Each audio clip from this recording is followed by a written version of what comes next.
भगवते वासुदेवाय महारुद्राय नर्मदे हर। आस्थावान सज्जनों, हमारा देश त्योहारों का देश है। अनेक तरह के व्रत किए जाते हैं। अब देखिए, आओ अभी अभी श्रावण भर हमने महादेव का अर्चन किया। भादों का महीना प्रारंभ हो गया है और सबसे पहले भादों कृष्ण की छठ को जो है हल षष्ठी अथवा हल छठ के रूप में देखा जाता है। आज हम आपको चलिए हल षष्ठी की एक कथा सुनाते हैं, एक कहानी सुनाते हैं हल षष्ठी की। इस दिन विशेष रूप से एक हल षष्ठी को लोग बलराम जी का जन्म दिवस भी मानते हैं और कुछ लोगों भगवती सीता का भी जन्मदिन मानते हैं। अलग अलग तरह से हमारे देश में धार्मिकता से जुड़े हुए लोग अनेक त्यौहार मनाते हैं। तो चलिए हल षष्ठी की एक कथा सुनाते, एक कहानी सुनाते हैं आप।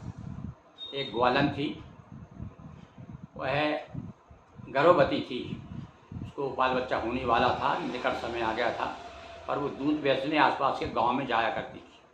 उसने विचार किया मन में कि यदि बच्चा पैदा हो गया तो ये मेरा दूध पड़ा रह जाएगा, तो उसे लग रहा था कि आजकल में बच्चे का जन्म हो जाएगा। तो वह देखिए, पहले महिलाएं बड़ी हिम्मत भरी होती थी, कई औरतें मजदूरन अभी भी खेतों में काम करते करते भी और बच्चों का जन्म दे देती हैं। तो वह ग्वालन जो है अपने दूध लेकर के सर पे और चल दी। बीच रास्ते में ही उसको प्रसव पीड़ा हुई। वह एक झरबेड़ी, जहाँ घने जंगल सा थोड़ा सा था, वहाँ जा कर के उसने प्रसव पीड़ा लेट गई और बच्चे को जन्म दे दिया। अब उसने सोचा कि ये क्या करूँगा, ये दूध का क्या करूँ, मैं इतना मैंने रखा हुआ है और ज़्यादा ज्ञान तो था नहीं उसको। तो सोचा स्वास्थ्य हावी हो गया उसके ऊपर, तो उसने बच्चे को तो वहीं लपेट करके अपने साड़ी के पल्ले में लपेट के और वहीं पर लेटा दिया। खेत का के पास में खेत भी था, एक वहीं लेटा करके और दूध बेचने चली गई। अब वहाँ गांव में जा कर के उसने धोखा दिया लोगों को, क्योंकि दूध जो है दूध गाय का और भैंस का मिला हुआ दूध था। पर उसने सबसे कहा ये भैंस का दूध है, भैंस का दूध है, ऐसा कह करके झूठ बोल करके और बेच करके चली आई। अब इसी बीच में क्या हुआ कि किसान वहाँ जो हल चला रहा था, उसे नहीं मालूम था कि यहाँ वही रास्ते में हरवेड़ी के पास में कोई बच्चा फेंक के या रख के चली गई।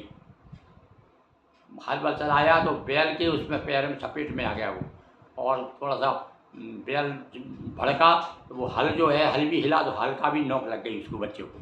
तो बच्चा घायल हो गया। बच्चा घायल क्या हो गया, बेहोश हो गया, मरना या तो मान लीजिए कि वो मृतवत हो गया, मृतक के समान।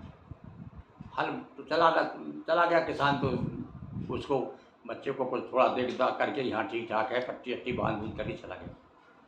ये बेच करके जब लौट के आई, जब बच्चे को देखा भाई बेहोश हुए, समझ कि मेरा बच्चा मर ही गया है। वो तो बिल्कुल मृतप्राय था बच्चा।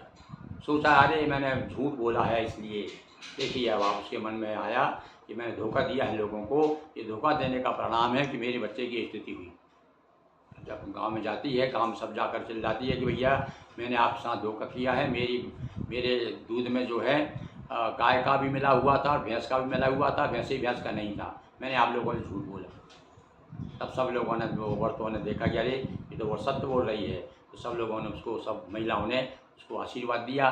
गांव की आशीर्वाद लेकर के इधर आई और जो लौट के आई तो बच्चे को बिल्कुल जीवित अवस्था में, उस मुझे समझ लीजिए कि मर ही गया था, हालत हो गई उसकी। तो फिर से देखा बच्चा जीवित हो गया, लेकर के बच्चे को घर आ गई।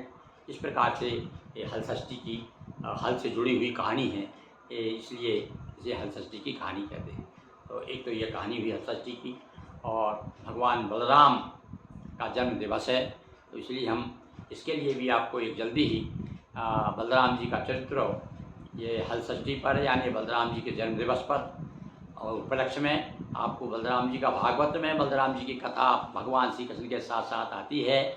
और वो एक बार जाते धेनुकासुर को मारते हैं, एक बार शाम के विवाह में जाते हैं, दुर्योधन को डांट डूट करके और पराजित करके और शाम को विवाह कहलाते हैं। ऐसी उनके साथ में बलराम जी के साथ में बहुत सी कथाएँ हैं। तो उनमें से कुछ कथाएँ मैं लेकर के जल्दी ही आपको एक दूसरा वीडियो बनाने वाला हूँ, देखिएगा। आज तो मैंने आपको एक हलषष्ठी की कहानी सुनाई। धन्यवाद।